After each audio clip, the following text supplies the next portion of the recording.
We're keeping score. Wait. I'm nervous now. Well, you guys, Charles kept score on me, so I get to keep score too. All right. Fine. Ben starts as -1 for being sassy. Charles. Keep your mouth shut and we'll see how it goes. Welcome to the latest Watercolors Aquarium Gallery podcast, brought to you from the Aquarium Rush Studios in beautiful but chilly downtown Grand Rapids, Michigan. My name is Ben. I'm Amy. And I'm Charles. Let's start out with our shameless plug again, because that's kind of fun. I love begging people to buy stuff from us. Or at least go look. I know. We've got just some check it cool out. stuff up there too. right now. I mean, let's face it, some of those drawings are going to sell themselves as long as people see it. Yeah, we sold a Betta t-shirt this week. We did? That's fun. That is a very cool design. Props to Amy. That is Amy's design. And I mean, some of those amazing plants we have up there are ones that you can only find 1 or 2 places. So I think people should take a look at those too. I like it. There we go. And why, Amy, how does one find that? You can go to watercolorsaquariumgallery.com and browse our lovely merchandise. All right. Thanks for putting up with that, everybody. We really do appreciate it. Got to do the thing. We do got to do the thing. Now we'll go on to like the real stuff. That was short enough, right? Give me a comment if you think that was too long of a shameless plug. Give us a comment if you want us to plug even longer. We sell all sorts of things. There we go. Oh, wait. I thought we were done with that. All right. All right. So what are we talking about today? Did I have to prep for this one? I don't know. Only if you want to win. Win? There's winning involved? Challenge accepted. There's something involved. So some of you might have seen our last debate in which I tried to see if African fish could measure up to South American fish, you know, after we took basically all of the diversity out of the equation by not including the Rift Lakes. And I'm not sure where we landed on who won that or not. I mean, it's hardly a competition. South America has more stuff. It does. A lot more stuff. This one feels like a little bit more competitive just off the bat. We'll see. We'll see. So, since Amy is judging and Charles and I are the competitors, Amy, you should introduce, go into detail. What are we doing tonight, Amy? So tonight, what we're going to do is have Ben and Charles debate which has better fish, South America or Asia, with Ben again taking the position of South America. So he's got a little bit of practice here. How are you feeling, Charles? I'm feeling pretty good about it. Yeah, you're feeling ready? Yeah, I'm ready to destroy him. So I'm going to follow Charles's footsteps, and we're doing both points and smiley faces. Points would be clear winner in one category or another. Smiley faces, really good argument, kind of won me over. Wait, there's categories? Well, points is really just, hey, you won. Smiley faces is, hey, you won me over. Does it help if I flood the competition with statistics? I mean, numbers always help. What if we're drowning in good ideas? I feel like you're leading me into something, but I don't know what it is. What if we're raining with different species? Sorry, it's just a bunch of cool water puns that I came up with. I was expecting it to be deeper than that, so you totally went over my head. You should know me better than that, Amy. Come on. So I guess we just get into it. Who's got a spot to start from? I got a spot. Sure. I waited for a minute. I gave him the opportunity, and he went, I don't know. So I do, Amy, you kind of set it up really well with, there's just more stuff there, right? And so that's going to be a problem. That's why I'm going to flood the discussion with statistics. All right. I got you that time. Okay, thanks. Yeah. How we could call this a competition is, that's really a challenge. We're talking about 25% of the world's free-flowing water in South America. And so I even did things like, I'm going to cite a source. I know, right? Ooh, So, this is serious, guys. From the paper Fish Biodiversity and Conservation in South America by Reese, Albert, Dario, Mincarone, Petri, and Roca. Dario is kind of an interesting one. I know, right? I kind of wonder. That is the genus for Danios, for many of the Danios. That's the genus for Battis. Or That's right. Scarlet I always Badass. get that messed up. Devario, Devario versus Dario. Dario. Thanks for correcting me. Do It's I okay. lose a point? Only because I think all Badids are Asian. Oh yeah, that's right. So this paper came out in June of 2016. It is currently estimated there are there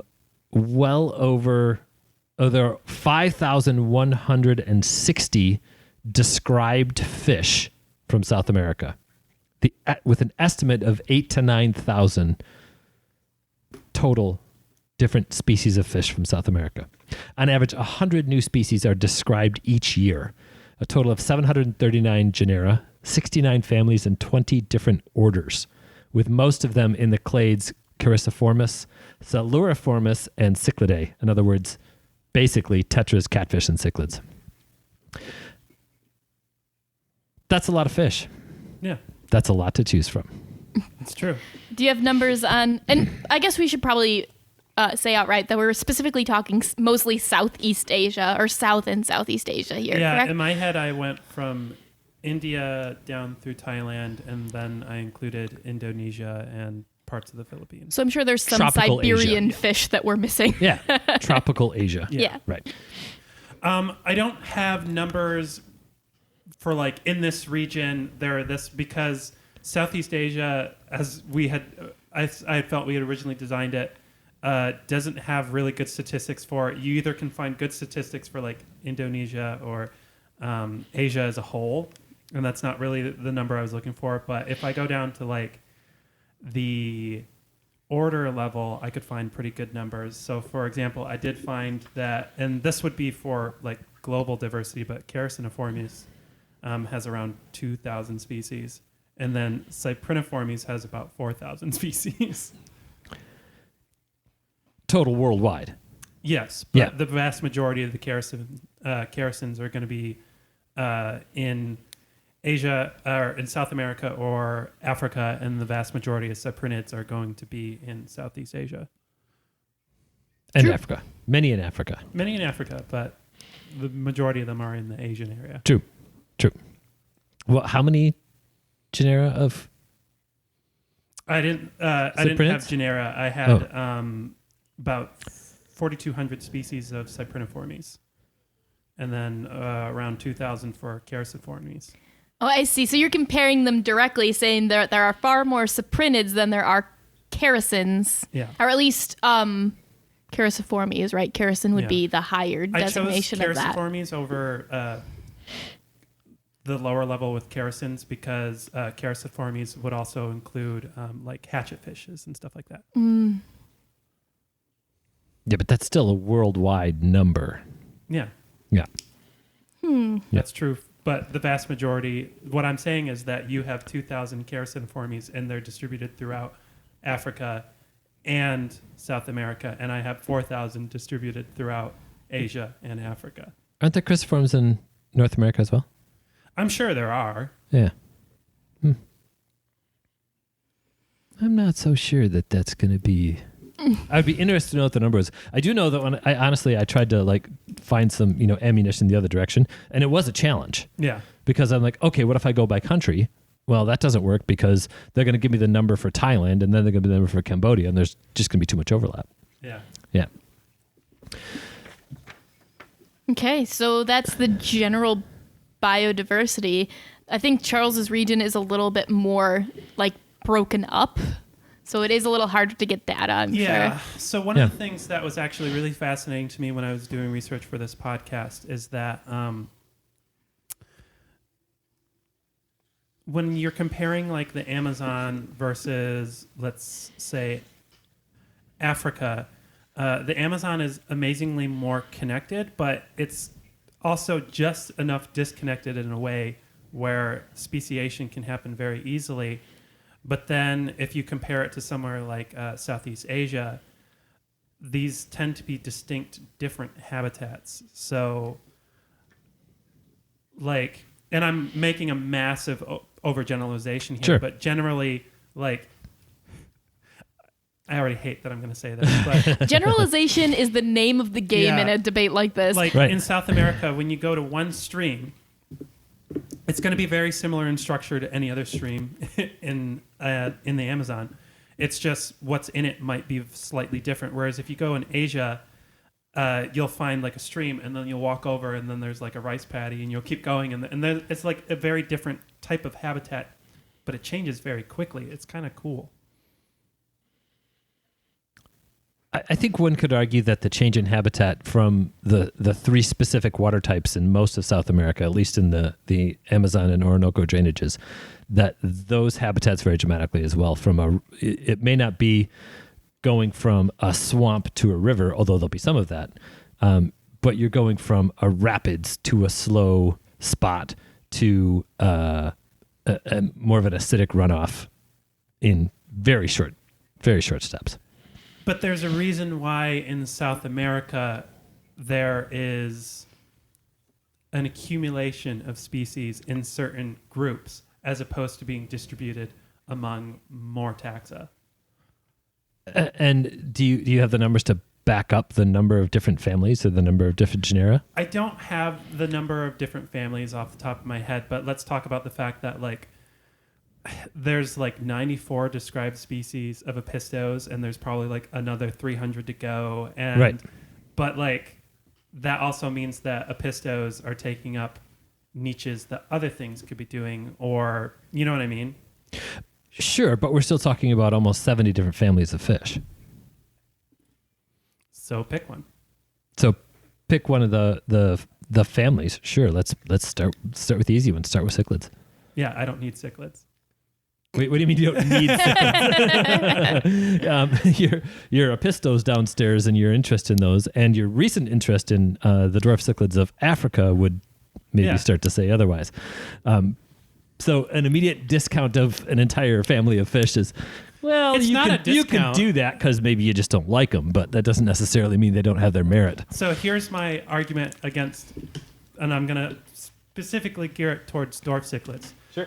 You know how many times in the last month a tag has been taken off of a dwarf cichlid in our store? And I've been keeping track. Okay. In our store because someone who worked here thought it wasn't in there anymore. And I had to go back and put a new tag down. Wait, so your criticism of Apistos now is because some of the ones here hide? Yes. So, what's your argument against Cichlidae? What's the alternative? Bettas. Bettas. So, And the argument I'm making here is as a showpiece fish, sure. bettas are better. But you can have both is the thing. You could, but you're going to see the betta more. You know how often I get asked about those betta dimidiata? Almost every day. Yeah, have you seen the attention that pike cichlids getting? By the way, do you know how many different species of pike cichlids there are? Oh, I'm sure, but I also put it in a 5 in a spot where it would be purposely seen and not hidden. Right. But do you know how many species of pike cichlids there are? I think there are like 70 something. 93 described. 93. It's the second most diverse genus of cichlids on the planet. Second to, Apistos. Yeah. And I have at least 80 described species of betta, and they have different body types and different colors instead of just being the same body type with different paint job. And I can keep a betta unimaculata with other fish. I think the Crenocycla compressiceps that we kept with those Danios would say, hey, those did pretty well with those other fish. I mean, and those compressiceps, those guys were out. And you're not wrong, but also betta unimaculata were, until we sold all of them, cohabitating with checkerboard barbs. There's just more options that you can keep them with. Which I would say rams and Apistos would fill that niche very, very well. Yeah. How many species of betta are there? Just for sake of the full knowledge of people out there. Depending on who you're talking to, there's somewhere between 75 and 80 described and at least 20 more undescribed. So, you can take bettas and use that to knock out the Apistos. But then, even if we're just going to stick with dwarfs, there's 5 different species of dwarf pike cichlids, 3 of which are pretty decent community fish. And then the Nanocaras, plenty of those Nanocaras, and Laetocaras. Not to mention Microgeophagus. Not to mention Akara. Akara. Well, but I'm talking small I know, stuff here, this right? is- I'm trying to keep. it's I'm trying just to a keep funny, with the, I'm trying to comparison. keep with the small stuff because we got to keep it small for the bettas. Yeah, all right. Well, how about we let Ben unleash on cichlids for a while? Because Charles, it's a losing battle right there. You just gotta. Sorry. No, I'm fine with it because genuinely I'm like, here's my, and I'm Yeah. going to sit on this argument. Sure. You never made a guess. How many times in the last month has a tag been taken off of a dwarf cichlid and I had to put a tag back because someone thought they were gone? Because they were all Oh, I don't know. What's the number? 7 times. 7 times. You know how many times that's happened to a betta? 0 times in the last month. Sure, but how many different species of dwarf cichlids do we have in the store right now? but And that- granted, we have probably Okay, 5 or let's 6 different talk species of percentages bettas. then. I did have but- to do that for the better Persephone probably twice. Yeah, so So that was the one. Oh, so betta let's do Persephone you had to do those. Sure. percentages. So we have Laetocara, Nanocara, and then 9 species of Epistos, maybe a dozen in the last month. Okay. And I had to put tags back at least 6 times. Okay. And you had to do that. How I've many had to species do of it bettas? for betta Persephone, which is one of the shyest species of betta, basically. Yeah. Sure. So how many species of bettas do we have in the store? Probably like 6 to 8, I would think. Yeah. Maybe a couple more than that. Let's say 10, I think, for argument's sake. All right. So your argument is that because some of the bettas are more bold, or I'll even reverse it. Some of the Epistos are less bold than some of the bettas. The bettas are better. They're better showpiece fish.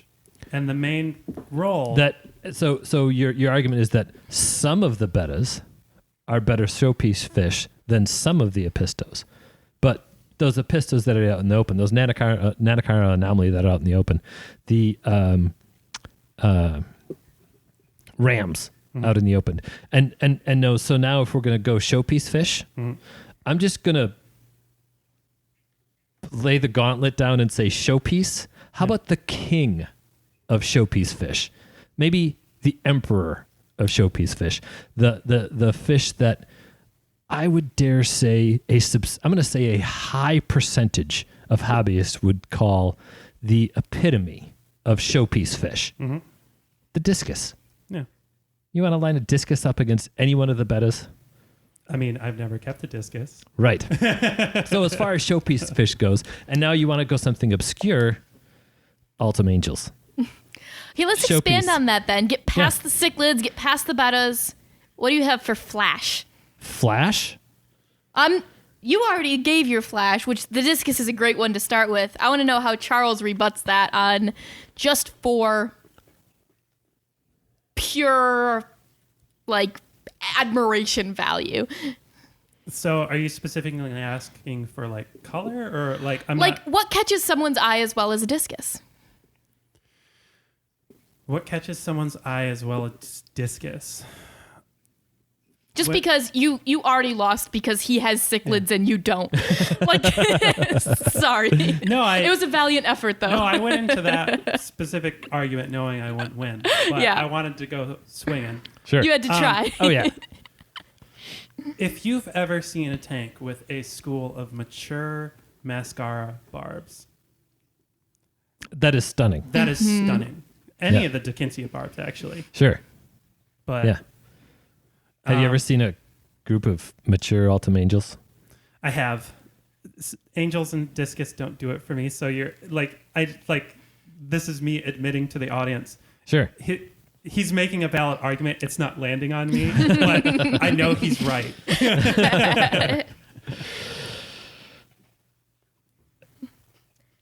Mascara barbs was a good choice. That was a tough one. I wasn't sure where you were going to go with that. Yeah, that's a tough one. And one of the things that I didn't even bring up when we were talking about, you were talking about the shyness and the boldness of bettas is some of the South American killifish. Are you familiar with anything of the genus Simpsonixes?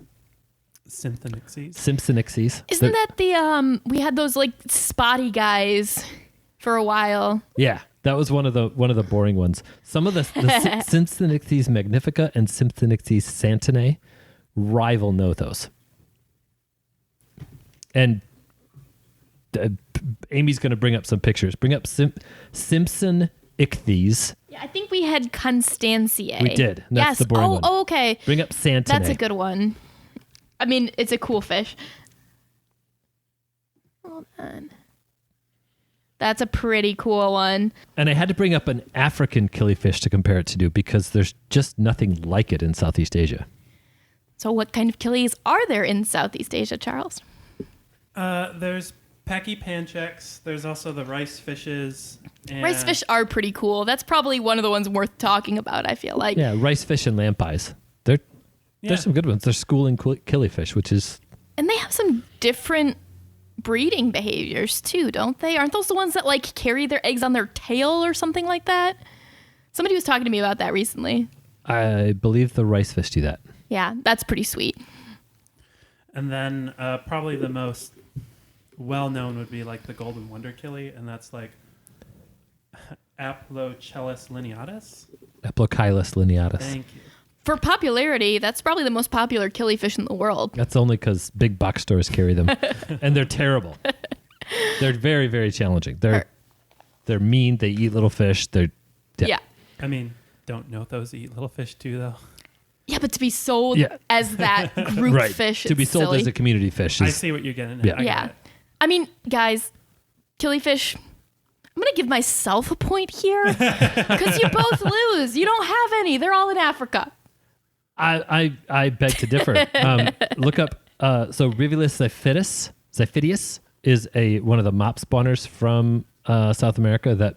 Oh, are the rivals- Rivulus South American? Rivulus are South American. That's interesting. And then Moema kwai is one of the very rare, hard to get killifish from South America that would rival. Again, I have to bring up an African one because there's not something, but it would rival the blue galaris. They get to 5 inches long, and they're amazing. Yeah. The Rivulus kind of remind me of the Fundulopanchax. Yeah, either Fundulopanchax or what are the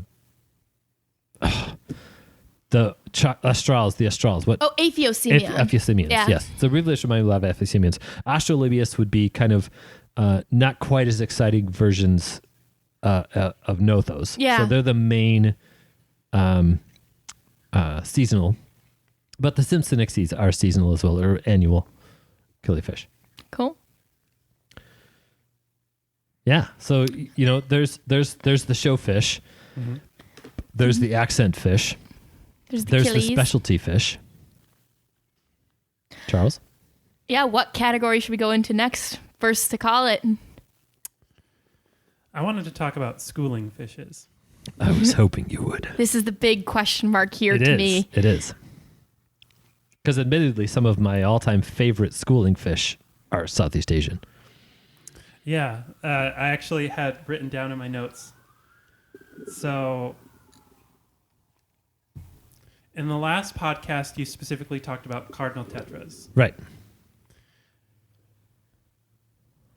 So, how many species are in the Parachaerodon genus? There are currently 3 described and 2 undescribed. Okay.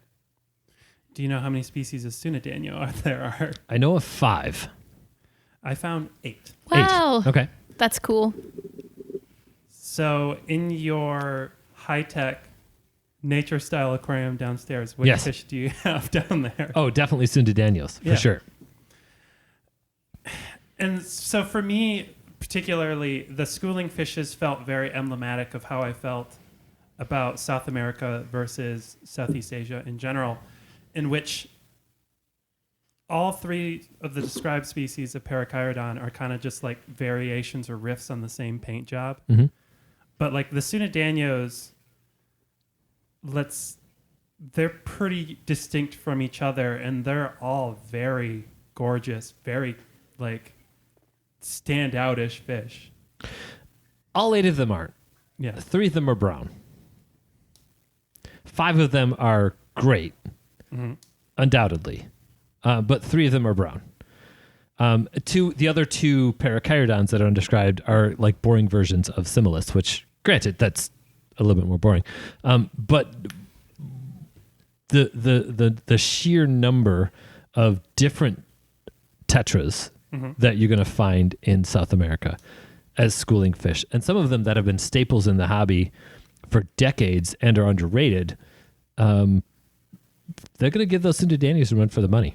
That's true, but I also have Rasboras, Barbs, Danios. Sure, and I've got and now all of a sudden some of the names of the genera are escaping me, but the emperor, the Hyphisobricons, and then the ones with the emperor tetras, and then the ones with the ember tetras, and then Which is Hyphisobricon. that is ember tetra. Okay, They are.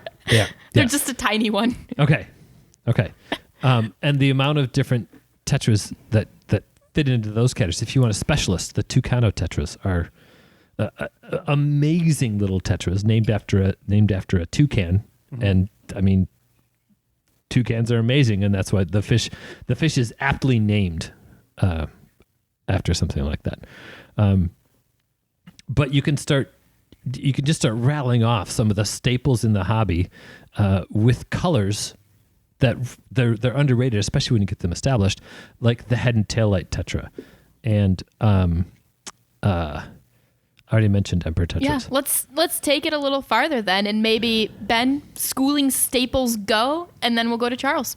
Schooling staple. You already got pretty far through your list, but I'm sure you got a couple more, and then we'll get over to Charles. More than what I just said. All right, so lemon tetras and serpe tetras, the carry tetras, the green fire tetras. Don't worry, I'm not going to bring up black skirt tetras because they're just Because you boring. already hit them with Hyphisobricon, which has like a bajillion. It does have a bajillion. But yeah, I'm not even going to hit those because I don't like them, and I could bring those up, but then I'd go, oh, I just lost. But then you start hitting some of the specialties like the splash tetras. Yeah. And then on my side, I have Denisodi barbs, Dacuncia barbs, tiger barbs, the black ruby barbs, cherry barbs, zebra danios, chopre danios, celestial pearl danios, harlequin rasboras, chili rasboras, and all the dwarf rasboras.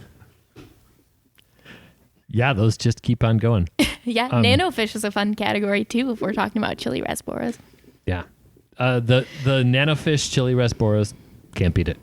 Sorry, I fully admit, if you want to do a really small tank with schooling fish in it, the smallest tank you could do with a schooling fish would have to be a Boreas tank. Any of the Boreas species, but yeah, fully admit. Yep. The ruby tetra gets close, Ruby tetra does get close. True.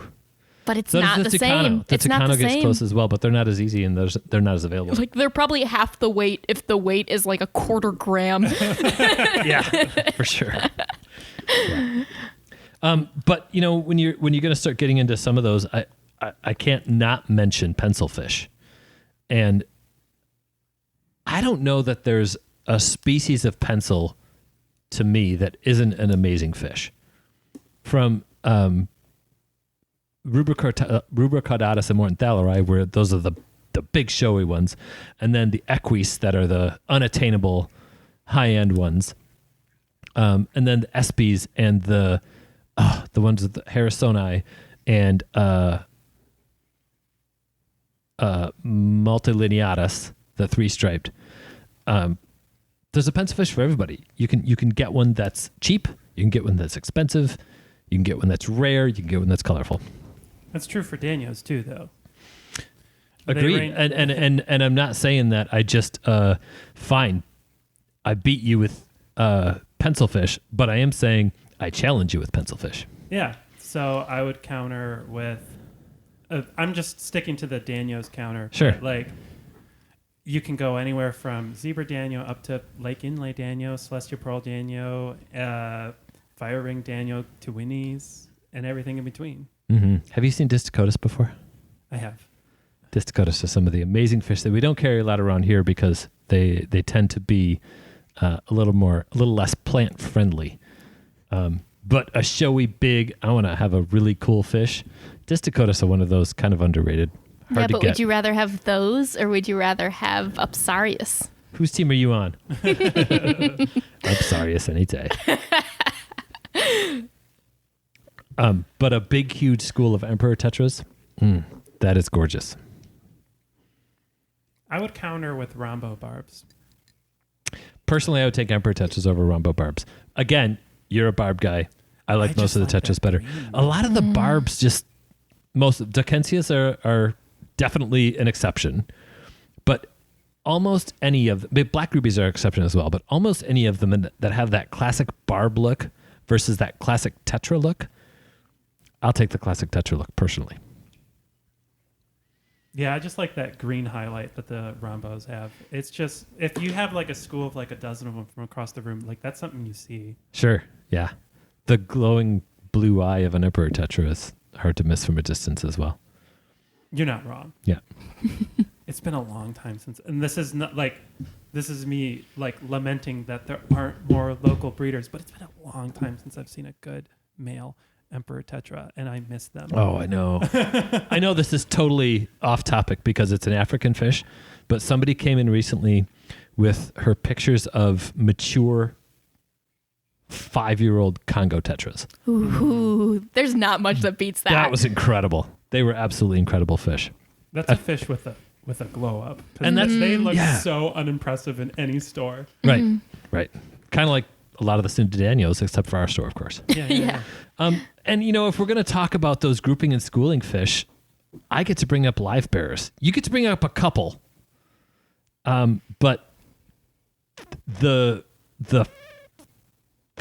fish that gets everybody excited about breeding fish, the fish that makes it, look, mommy, I bred fish, the guppy. Are guppies not Central American? Guppies are South America. Venezuela. I always just assumed they were somewhere in Nope. Central America. Most of the Xiphophorus genus, so platies and swordtails, are Central America. Mollies are all over. There are mollies in South America.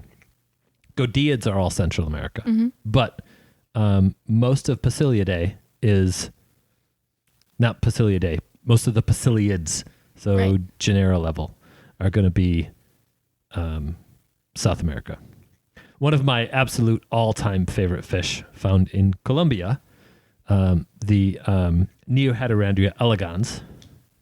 When you want to talk about nanofish, granted, extremely specialty, very difficult fish, but absolutely amazing and hard to beat. One of the smallest vertebrates. I think the smallest vertebrate in the Americas and one of the smallest vertebrates on the planet. But live bears, hard to beat live bears. Charles, do you have any live bears? I have half beaks. Yeah, he's got half beaks.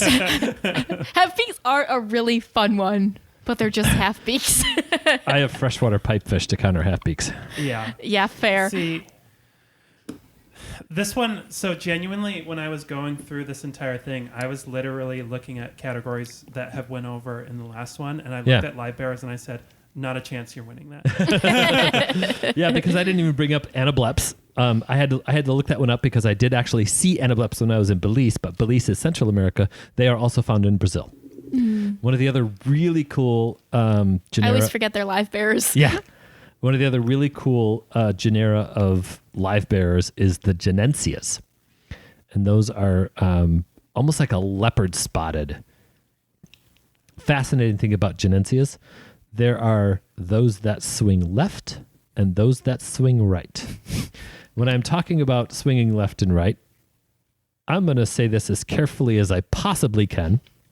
Their gonopodium, which is the male modified reproduction device, either points left or points right. And the female Genensias only accept from one side. So that means if you have a pair of Genensias, you may have a left swinging male and a left accepting female, and they won't breed. You have to get a left accepting male or a left accepting female with a right swinging male to get them to actually breed. So they get kind of funky. Yeah. But most of the people I know who move beyond, and this is me just arguing Yeah. for the sake of, we're talking, you mentioned breeding and getting into breeding. Almost every single person I know that moves beyond live bearers starts off with some sort of cyprinid as an egg scatterer. Everybody I know starts with some kind of cichlid.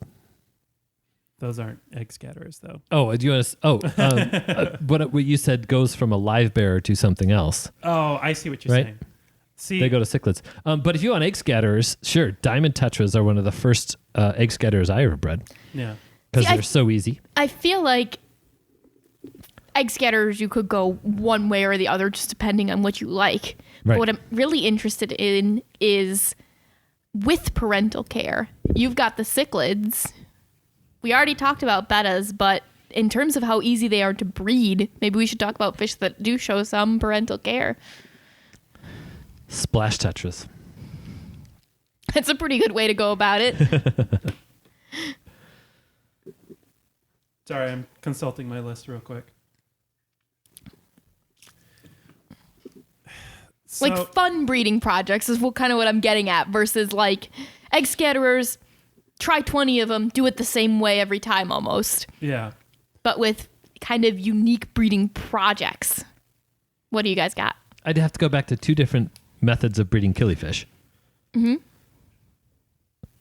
Oh, but we're keeping cichlids out of this part Not of the discussion, right? Not necessarily. Just Right. kind of like let's get into some breeder talk. Yeah, when it comes to breeding, we've got cave spawning cichlids. We've got mouth brooding cichlids. We have substrate spawning cichlids. And then, there's a whole group that we haven't even brought up yet. But I'm going to hold that up. I'll hold off on that group. That's a tough one. I already know what you're talking about. Yeah. Yeah.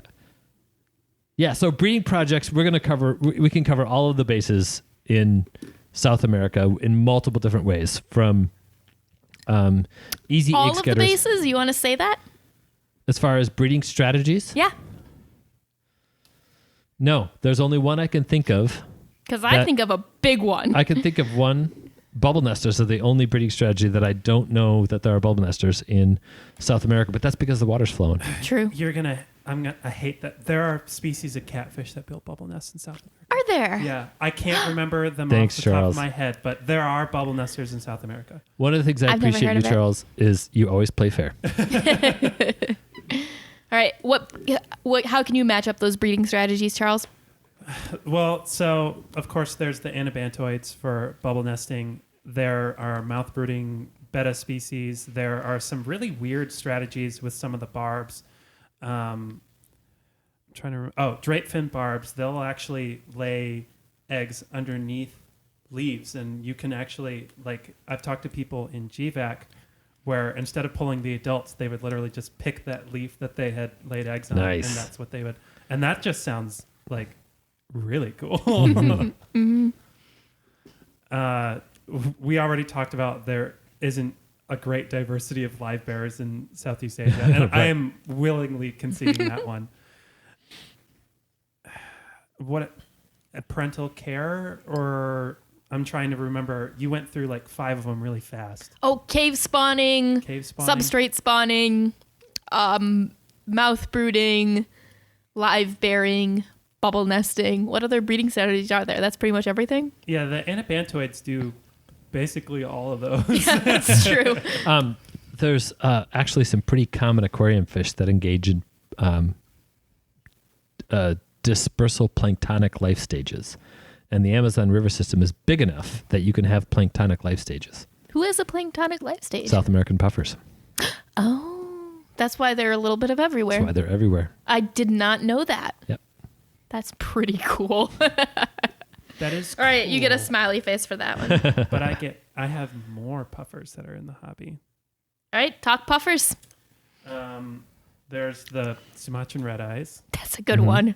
pea puffers, Mhm. the aquarium freshwater puffer right Right. now. Right. And this one surprised me because I thought it was an African puffer, but figure 8 puffers are Asian. Oh, yeah, I knew that. I didn't. Yeah. Like, I was shocked when I looked that So up. are green spotted. It's true. Mhm.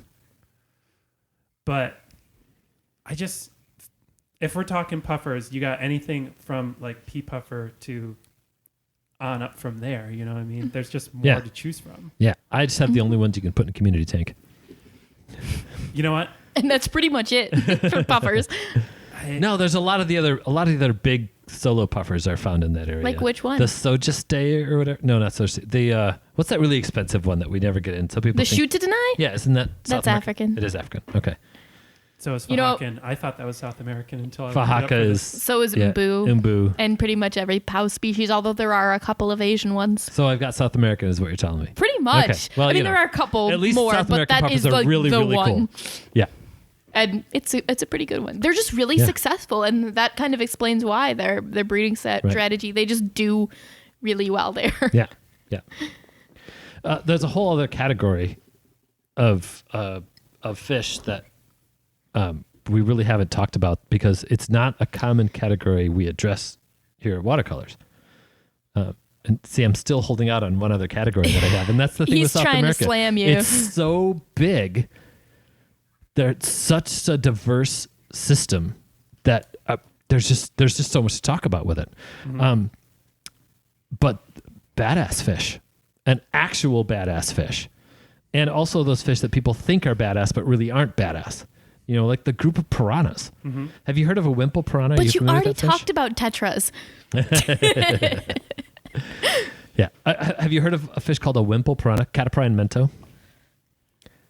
No, I have not. They're pretty awesome. It's an amazing piranha that eats specifically and exclusively scales. Oh, I have heard of these. Yeah, they're incredible fish. There's a really amazing display. At least, okay, so it's been maybe a year or two, 27, since I was at the National Aquarium, the National Zoo. Sorry, not the National Aquarium.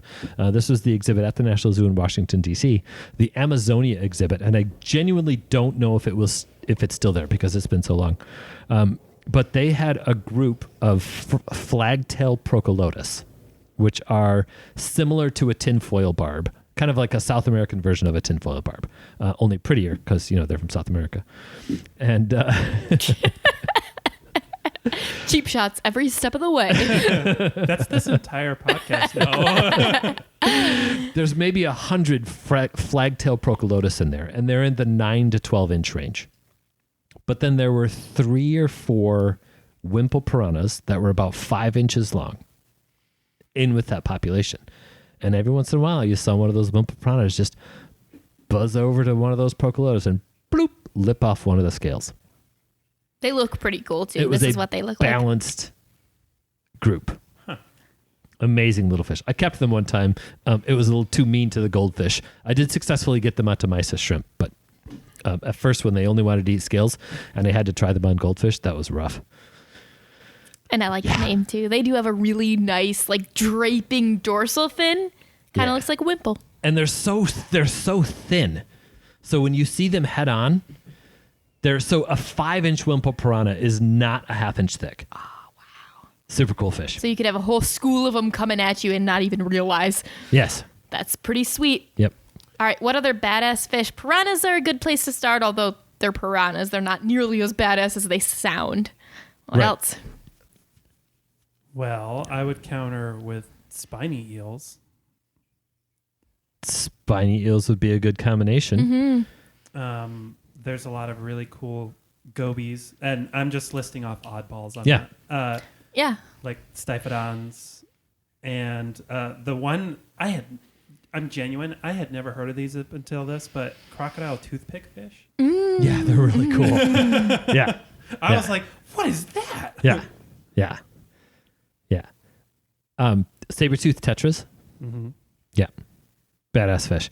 The bottom jaw of a saber-tooth tetra, when they mature, actually comes out through the nose, through the top of the head. But That's how pretty big do sweet. those get? They get about 6 or 8 inches. Okay. That's reasonable. They're reasonable. Yeah. So do we want to talk about catfish yet? Or should we just hold that off? Or should we just continue with other No, stuff I'm first? ready for catfish. You ready for catfish? Give your piece on it. Sure. I'm just going to even start with plecos, right? Well over, at least we're at 600 different species of plecos with 150 of them so far that have actually been fully described. So there's a pleco to fit everything. There's plecos that get 3 feet long. There's plecos that get 2.5 to 3 inches long. There's carnivores. There's omnivores. There's herbivores. There's wood-eating fish. There's fish that survive solely on eating wood. So for me, I looked at catfishes and said, I'm never going to win quantity, but I'm going to argue quality in Southeast Asia. And not specifically with other catfishes, but the same niche in a tank I can fill with something that I would argue is better for display. We did an entire podcast on why we hate plecos. We did, and it was fun. You know what we didn't do a podcast on? Hillstream loaches. Yeah, but that's because there's like 12 species, right? With Yeah, more and and more that's coming every day. And that's true. And I'm not countering that. Sure. But we had to put special tags on tanks and plecos so people would stop asking us, where are your cool plecos? You know how often I get asked about where the Hillstream loaches are? Never, because I get asked, what's the weird little stingray things?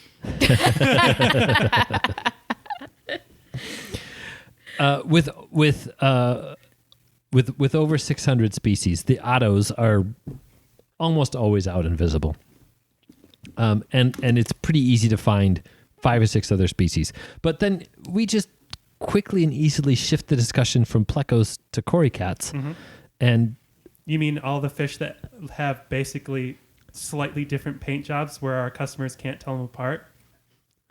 I would say there's at least 14 different paint jobs, and with over 160 different species. Yeah.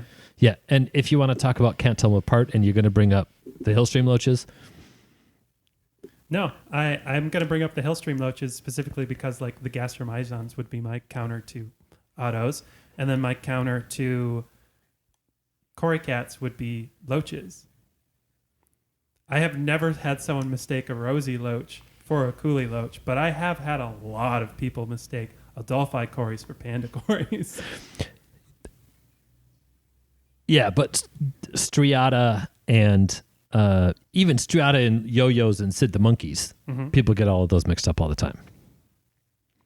Yeah, but then I still have clown loaches, zebra loaches.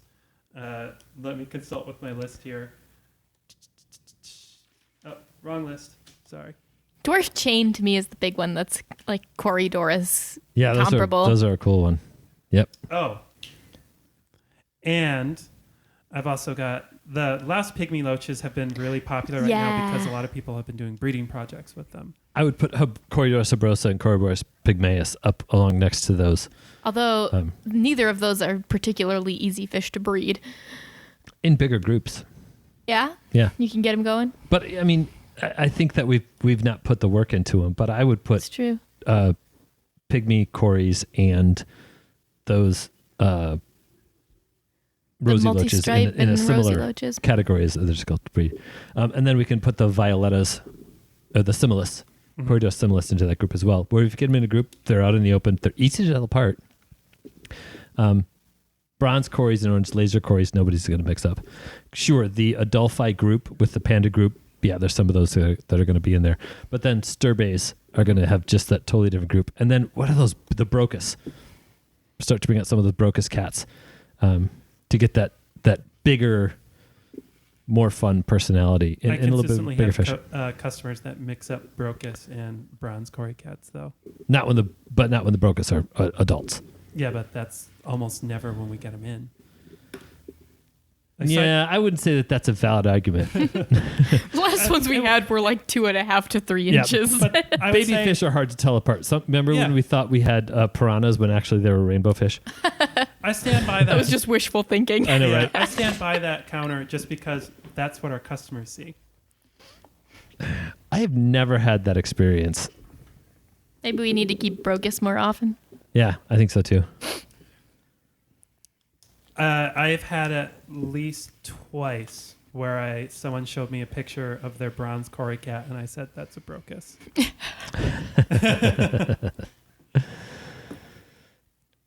Misidentification as an argument for it's not a cool fish. No, I'm not saying that's a valid argument.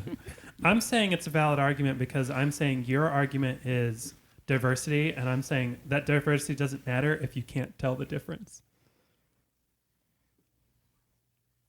From a Brocus to a bronze, no, that diversity does matter. No, I completely think that you're wrong with that statement because you're not going to get because somebody isn't smart enough to recognize that their 4-inch catfish is a bronze Cory. And that's a valid argument for not knowing what they have. Mm-hmm. You could say that about Botilla striata and the Lochata. Botilla lochata and Botilla striata. Lochata right? loaches. Yeah. Yeah. But I still stand by it. If you have, what'd you say, how many Cory cats? 160. And that's of Cory's, and that's not even Brocus. That's just Corydoras species. And 6, 7. We have usually like 6 to 8 species of Cory cats in the store at any given time. Uh-huh. And if we have Trilineatus and Sturbe Cories, most people can't tell them apart from each other. Trilineatus and Sturbes? You're preaching to the choir, okay? And I mentioned the Adolphis and the Panda Cories, and we've got those Venezuelan... Lack of education is not an argument for coolness. Sorry, I'm saying that's not... It was a worthwhile effort, Charles. You can't stop him from getting the point for catfish. Sure I can. Yeah, there's just too many.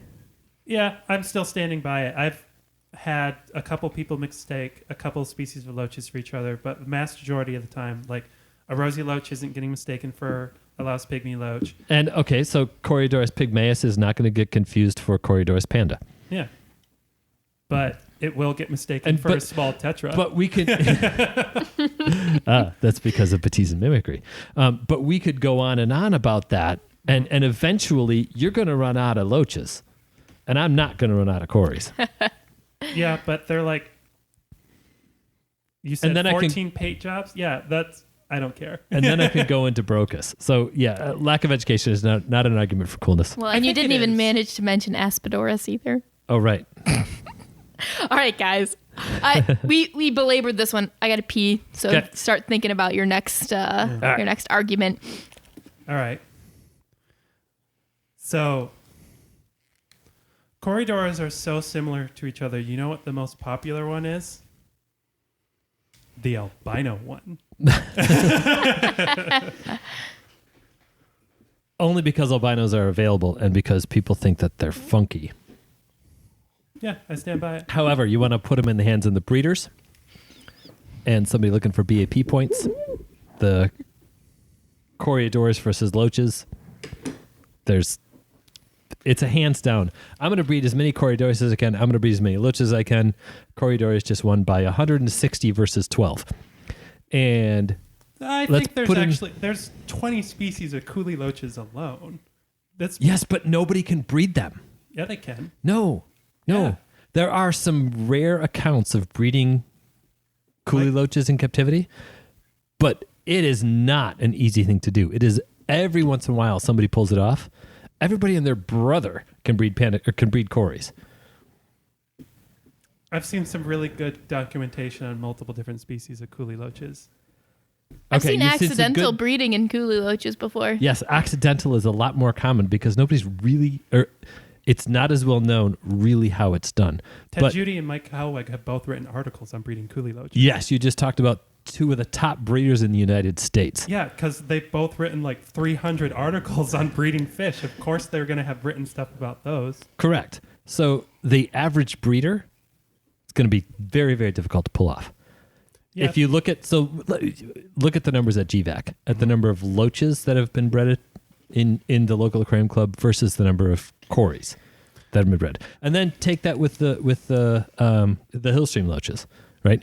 How many Hillstream loaches have been bred on a regular basis versus how many different species of pleco, and the numbers are just squishing. Yeah, but you're making an argument of something that's been in the hobby for 100 years longer than something else. It's just familiarity. I think it's actually ease of breeding. I would argue familiarity. Sounds like Charles needs to get some coolie loaches into the breeder lab.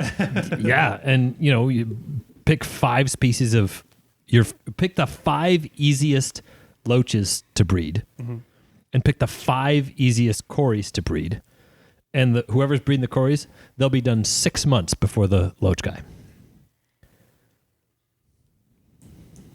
Partially because you have to wait for the seasons to change in order to get the damn loaches to start to breed, but Maybe. or simulated change in seasons, Yeah. and then we're gonna do that times 50 for the Hillstream loaches.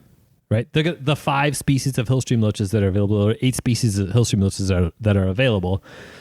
3 of them somebody's going to pull off breeding in a relatively short amount of time, and then we're going to take like 50 different species of plecos that are breedable in captivity, and 15 of those are not going to be that difficult to breed. Yeah, I'm still standing by my argument of you're countering with species, but I think loaches have it with quality. Just like, I still think the argument that just because ignorance isn't an argument is still valid, just because that's the average hobbyist right there. You can't discount that opinion there. So how many different genera of loaches? God, they're a That's a good taxonomic question. nightmare right now. So there's the botids, and there's which probably has at least 5 genera now. Mm-hmm. And then, are we counting the Hillstream loaches in this? Because do I have to sit there and figure that one out? Well, so you're completely making my point, Yeah.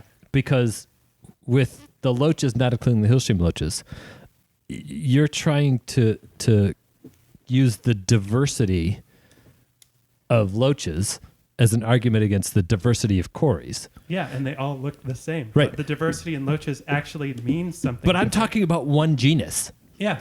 right? And we'd have to start bringing in all of the different genera of catfish in South America at that point, of which there's. Sorry, I don't have that number, but it's about 30% of the fish in South America. And so we could start looking at the different genera of catfish in South America. You want to argue that against loaches, but now let's swat that a little bit. And you just get to pick one genera of loach Yeah. and put that up against the cories. So here's my thing. Loaches just are cooler than cory cats. Pick a genus, because right. So my point is that you say you're trying to tell me that too many species of cories look the same, and loaches all look different. But I'm talking about just one genus of fish, and you're talking about multiple genera of fish. So we're not comparing here. So if we want to actually make that comparison, you're going to have to break it down and talk about just one genus of loach. And stack that up against 160 species of cories. Yeah. Give me a second to formulate how I want to word this argument.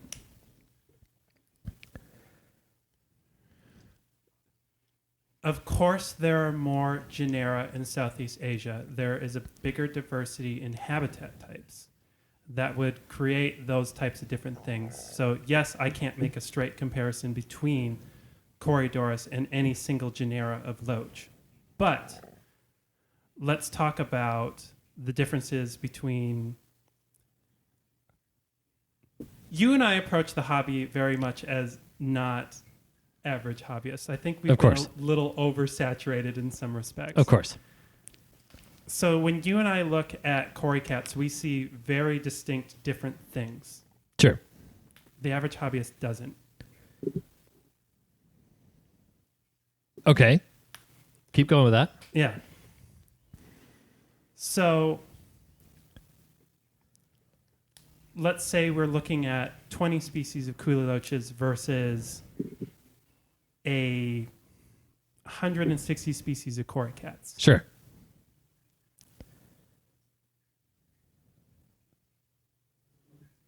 Sorry, I'm just trying to string along my thought here because Right. I had to make this on the fly. It's a really difficult one. Yeah. It is. It is. Those 20 species can be very distinct and people get really into just how distinct some of those seem to be from each other, like the zipper coolie loaches and let's say the standard coolie loach, which I don't think is actually Pangeo coolie. I think it's semilineata or whatever. Something like Taxonomy's that. Done. Coolie loaches have a lot more species than most people think. Right. Yeah. And so I would argue Cory cats are like the end-all, be-all, sure, beginner bottom-dwelling fish just because they're ubiquitous and common and there's a different paint job that's slightly different. Oh, this one has spots in the face instead of stripes. Sure, okay. Most people can't tell the difference. But you stick a coolie loach in there and you're not mistaking it for anything else. But you're also never going to see it. And the zipper coolie versus a common coolie, most hobbyists are not going to come in here and know the difference. They're just going to think it's a little coolie loach. In the same way someone may mistake an Adolphi for a panda Cory.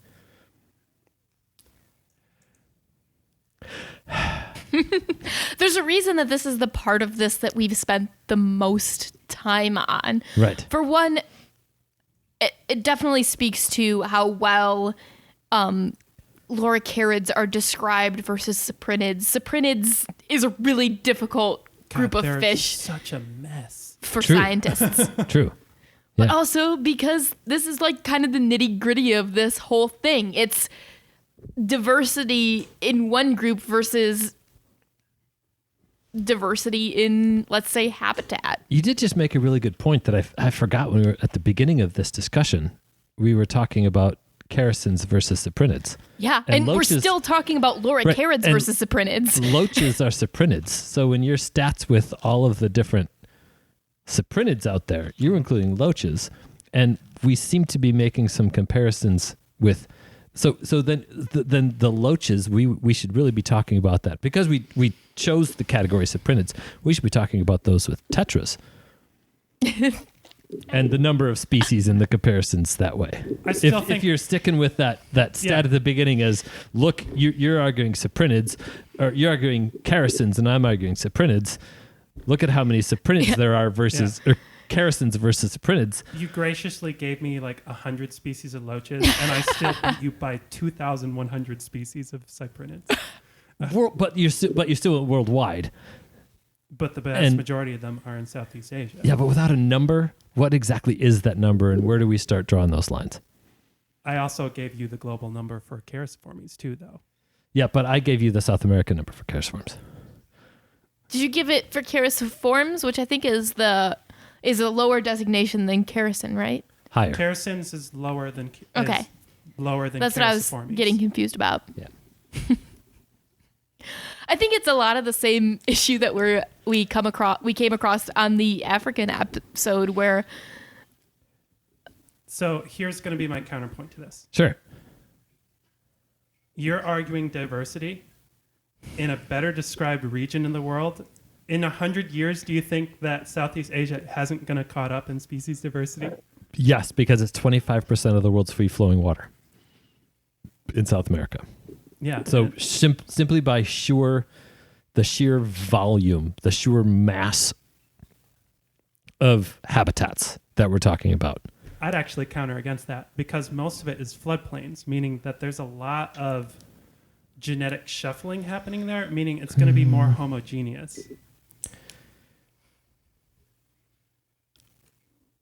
Yeah, no, I don't think that's... there will be some more homogeneous tendencies going on, yes. Mm-hmm. But the volume of the landmass, and even if you take Brazil out of it, Peru, Colombia, Suriname, Guyana, French Guiana, and then we want to start heading south and start to get into some of the diversity in Uruguay, Paraguay, and then down into Argentina. That you know, we're talking about the aquarium hobby, so that's less relevant. But the cichlid diversity in Uruguay, which is completely different habitats Mm-hmm. than the Amazon and Orinoco river flows. Yeah. But you're talking about these ecosystems that one little tributary has these little bitty geographical dividers in it, and geological dividers in it that you end up with a completely different ecosystem. And it just happens in so many different ways. And that's how we end up with 600 different loricarids. Yeah. And I don't know that there's going to be a group of fish in Southeast Asia that you're going to end up with 600 different species. I don't think there will be a single group that's 600 species, but I think cumulatively in Southeast Asia, eventually we will have more species described than South America, in part because of a couple different factors. A, habitat diversity, and B, there's a very strong line of evidence that the evolutionary origins of fishes is in the Indo-Pacific region. So that means they've just had more time to diversify. So we've talked a lot about how, so like corycats, there's a lot of species of them because there was one origin species at some point in time, and they diversified into that habitat. That's not going to be true for Southeast Asia. So no, I can't match you with any given genus. But over time, as we're piecing out the evolutionary origins of cyprinids and where do loaches fall in and why are they so different from barbs and danios, but they're still kind of related to each other.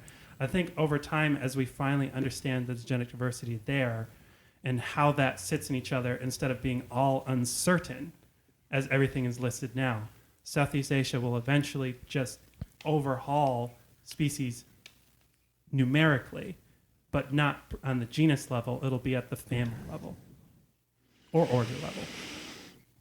I still go back to 25% of the world's free-flowing water in ecosystems we already know to be diverse.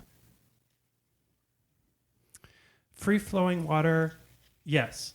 I think I can counter that with habitat diversity. Most peat swamps, most lakes, those are not going to be included in that statistic. So anything in Lake Inle is not going to be included as that type of comparison. None of the licorice gouramis would fit into that comparison, and there's probably like 100 species of those, and they're just in these isolated swamps all throughout Southeast Asia. And that doesn't even account for other anabantids that are still being split and described as we speak. Yeah. At the end of the day, Southeast Asia is generally more fragmented. So as we get into more of these environments, I think we're going to find that there's more things unique. Whereas South America, yes, each tributary will have I almost said cooley-loach, a corycat, a loricarid, and an episto. But at the end of the day, it's still a loricarid, a corycat, and an episto. It's not going to be something distinct and unique because it's separated entirely from the rest of the waterways. It's hard to say without you being able to bring any numbers to the table. Yeah. But the volume of fresh water in South America is considered, that's second in the world. The Amazon River system is second in the world to the Great Lakes River system. No, it's above the Great Lakes River system. It's the largest river system in the world. It's the largest body of fresh water in the world. I believe that to be accurate. I can't argue against it. Yeah. I can't argue against the sheer volume of South American water, but I can argue against island diversity. I can argue with, I'm going back to Southeast Asia is just more fragmented habitat, and that's more opportunities, and it's a less explored environment. Part of the reason why there are more species that describe plecos is because there's more scientists. Like South America at this point is just more accessible to scientists. South America is more accessible? To scientists. I think that we're talking about some of the least explored areas on the planet other than Antarctica. No, I'm not discounting that. I'm saying that it's easier internationally to get funding as a European scientist to go to South America than it is to deal with the red tape of getting into Thailand or Cambodia, and that's a completely other thing. I'm not sure that's an accurate statement. The studies that are happening in South America are huge and dramatic. Yeah, because it's easier to get there as a scientist. That's what I'm telling you. I'm sorry. The studies that are happening in Southeast Asia are huge and dramatic as well. Mm-hmm. But the area of land, the amount of unexplored area in Brazil alone is incomprehensible. So to argue that it's South America is more studied than Southeast Asia, when such a substantial portion of it, no non-native person has ever even been to. I don't agree with that. I think that you're missing something there. I would say I'm not. It's just easier to get funding to go to South America. And without data either way, neither of you can prove it. So we might be on a little bit of lightning round here. All right. What else haven't we covered? Oddballs, We didn't talk plants. Plants is this isn't the main thing that we're talking about. Yeah. But it was it's probably talked about worth in the going last into. podcast. It's probably worth getting into because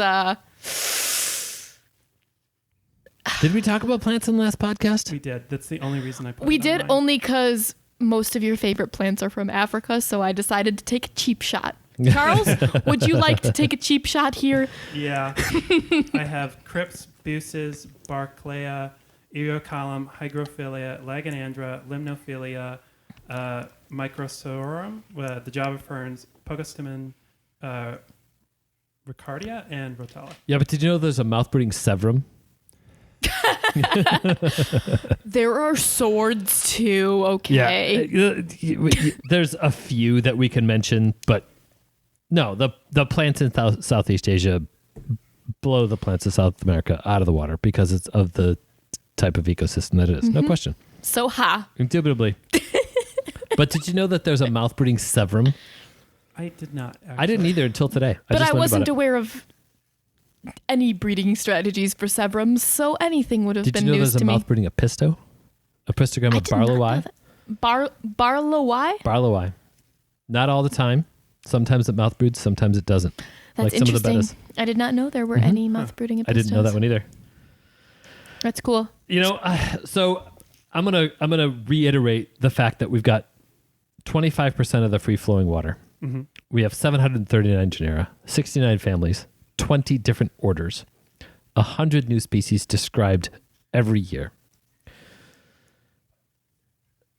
The fish diversity in South America is touted as the most diverse on the planet. Mm-hmm. And there's something for everybody down there. And there's 10 things for everybody down there. I went into this podcast knowing I was going to have to concede diversity. I still adamantly sit on top of my hill, and I'll die on it, that Southeast Asian fish are just cooler, though. They're more distinct. They're more personable. They stand out more in a tank. And I get asked questions about... Stand out more in a tank. Discus. Sorry.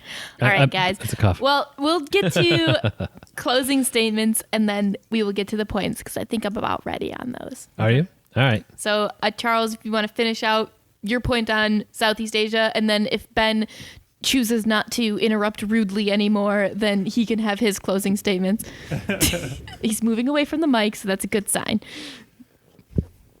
I would say that Southeast Asian fish have everything from beginner to advanced hobbyists. If you want to get in and you want a 2.5 gallon tank and you want a small schooling fish, there's Chili Rasboras. Or if you just want a single pet, there's a betta right there. Or there's pea puffers. There's something for everyone, and you can go all the way there on up to schooling fish, whatever. There's all sorts of weird, crazy crap down in Southeast Asia, and it's really cool. And at the end of the day, we have to be thankful as hobbyists, and I'm going to give a little bit of credit to South America. We need to be happy that we have, on this part of the world, we can get fish from literally anywhere in the world, and we can have them in our living room. And everyone listening to this podcast, this is completely stupid and amazing, but let's all, at the end of the day, appreciate that we get to enjoy just random things that live anywhere in the world. Very well said. All right, Ben, what do you got to close out on? It is definitely the Is case. it something about 25% of free-flowing water in the world? I may have brought that up a number of times, but I think I had a good reason for it. In his defense, it's a really good one. Yeah, It's a really big hard. number. It's so hard to fight against just that on its own. Yeah, the mass. Really, Charles made the point that the fun part about this debate is and I'm talking selfishly as watercolors. We get access to an absolute incredible amount of species of fish. Yeah. And Can I interrupt just to call out, like, every time we get a new species of Congo tetra, and this is a call out to Amy's valiant effort of defending against you in Africa. Every time we get a new Congo tetra, I'm amazed that we managed to get something from that region of the world here in our store. Like, that's just cool to think about conceptually. Right. Yeah, it's true. This was an interesting one for me to try to put together because I recognized the challenges with some of the statistics that I was bringing up. That it was easy statistics to find on diversity in South America because it's a region. Southeast Asia isn't a region. I mean, okay, yes, we're talking about a region, right? But to come up with those numbers, those numbers just aren't there. And I tried to find them. I was going to use those as points to argue. The staples in the hobby, so many of them come from South America, and the hobby didn't originate in the Americas. So the hobby originated with discovery happening in the Americas. It originated more in Europe and kind of spread to the Americas. Really, actually, maybe it originated in Southeast Asia. That actually is a kind of an interesting point, that origins of the hobby do go back very much to Southeast Asia. Paradise fish. Yeah, paradise fish. He never brought up paradise fish. He never brought up goldfish. What's wrong with you, Charles? Yeah. You didn't bring up goldfish. You would have won a point for that. History of the hobby. Chuck, I don't like goldfish. Too late. I wasn't willing to. Not even for the sake of debate. No. Right. Okay, fine. I won't give you the point then. Yeah. Don't do it because I don't want it. I don't want to win that way. There's something in every category, and all I can close with is numbers. I mean, it's the sheer numbers, and then I'm going to close with Canterbury catfish. Are you familiar with those guys? That's what you want to close on?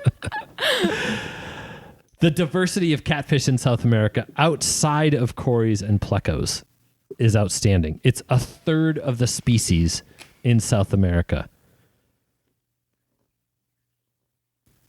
And we didn't even get to talk about so many of those. Wait, I suddenly want to give a percentage number for this because I think I'm making your argument for you. I know you are. It's okay. I already decided the points. Right. Give me a sec. I'm actually using a calculator in case anyone is wondering. Math. It's happening right now. About 2.5% of all the world's species of fish are plecos. 2.5%. Wow. 2.3% to be exact. And you're including what's in the ocean, right? You said I'm on the using planet? all species of there are about 30,000 described species of teleost fish. About 2.5% of them are plecos. Wow. That's pretty amazing. That's amazing. Yeah. And so it's catfish in South America with 739 genera. That means they're about a third. So what is that? About 260 genera of catfish in South America. It's almost unbelievable. The diversity in there is incredible. There's nothing showier than a discus tank. There are incredible fish. There's nothing showier than a discus tank. If you want just that sure impact for people that aren't hobbyists, you can't beat it. Everybody wants to start with an angelfish. Everybody has one at some point. Oscars and piranhas, we all had one in college. So the diversity of fish, the something for everyone, and just the sheer numbers. It was an unfair competition to begin with. All right, you guys want to hear the point shakeout, or do you have something else to hear. say? I have one last say. All right. You know how hard this debate was for me? Because the Amazon River Basin is my favorite terrestrial habitat in the world. Incredible. It's amazing. It's absolutely incredible. All right. I had to hope you never brought up Betta macrostoma. One of my all-time holy And grail you didn't favorite even fish. take that cheap shot. Come on, man. Yeah, because none of your absolute favorites are from South America. True story. So we ended up with 3 points and 4 smiley faces for Asia, 6 points and 2 smiley faces for South America. I only got 2 smiley faces? Yes. You got your smiley faces for pencilfish and for planktonic life stage. So wait, how many points? Points So- and points. 6 points for South America, 3 points for Asia, but Asia got more smiley faces. That's more or less how I expected this podcast to shake out, honestly. Yep. That's about how I expected it to go too. Yep. That's pretty good. It's South America's the king. It's hard to beat it. It's hard to beat it. Just Dude, ser- so many freaking fish. it's an ungodly. I was like, do I want to use this expression? It's an ungodly number of fish. Mm-hmm. It's amazing. If Amy said it right, that my holy grail fish, some of them are from South America, but not all of them, and most of them are probably not. Yeah. Some of them are from Africa. Many of them are from Africa. There are some from Southeast Asia as well. But the scale, and if I could go on I would like to. I have a big, huge budget, and I get to go on a trip to go visit freshwater aquarium fish. You know where I'm going? I'm going to South America. So this entire podcast, you didn't use one statistic that I was really surprised you didn't use. Which one? There are more species of fish in the Amazon River Basin than there are in the entire Atlantic Ocean. I did not know that statistic. Yeah. I was dreading that if you brought that up. See, for me, it would probably be the swamps in Southeast Asia. So, although I would Like- love to see those swamps, If you could, but you can't get in them. yeah, I was They going to hurt. say, if you could like set aside the tourism part of it and be like, okay, you've got 2 hours to spend without any of the before or after, I would want to see the swamps. You guys want to know something really funny and ironic about this? If I could choose to go collecting fish in any part of the world, I choose West Africa. Because That's because you're getting into those freaking pelvicochromis lately. Yeah. and then when I'm done Yeah. with the pelvicochromis, I can go find some amphosemian or some, you know Go what I mean? Yeah. search some elephant footprints. Exactly. Yeah. There's just Yeah. all sorts of weird shit in Africa. Yeah. You couldn't go wrong. This is a whole anyway, other though. debate, right? But Yeah. in South America, you can snorkel with all of these fish a lot easier than you can anywhere else. That's absolutely Yeah, so true. you can go That's get in the 100% water true. with them in a much easier way. As long as you have tight underwear around the kangaroo, you're just fine. I just want to point out that, like, This is such a stupid argument. it's so stupid. I know, right? And Amy's, like, my way of making the point is we all, if we could, aside from you, because you're weird, but Amy and I both argued very hard for continents against South America, and we would go to not our own continent. Yes. Yeah. Well, True. I really want to hear, Amy's whole judging system is her own, but it's really what you guys out there think is who the real winner is in this debate. If it's based on the last thing that we said, well, South America is probably going to win again. So, in addition to the Facebook voting that we normally do, if you leave a Google review talking about this podcast, that will count as 5 points Ooh. Ooh. whoever you're voting for. I'll Right. accept that. Right. Got to feel real strongly to go for the Google review. Yeah. And whoever leaves the coolest Google review, and I get to be the judge pertaining to this podcast, we will do here. How's this one? This will be a fun one. I'm just announcing it right now. We will do a design, either in Amy's style or my style, of one of the t-shirts. Yeah, and send it depending to on you. what works best. Yeah. Yeah. Either a South American design of a fish or a Southeast Asian design of a fish of your choosing if I think it's the coolest review. And oh, by the way, it's completely biased and there's no rules. And Yeah. if I like it better, that's what counts. Exactly. How do you think? What do you think? Yeah. And if we feel like doing it, we will. Yeah. But yes, absolutely. We're always looking for more designs to do. So Yep. I like it. I would love to hear some requests.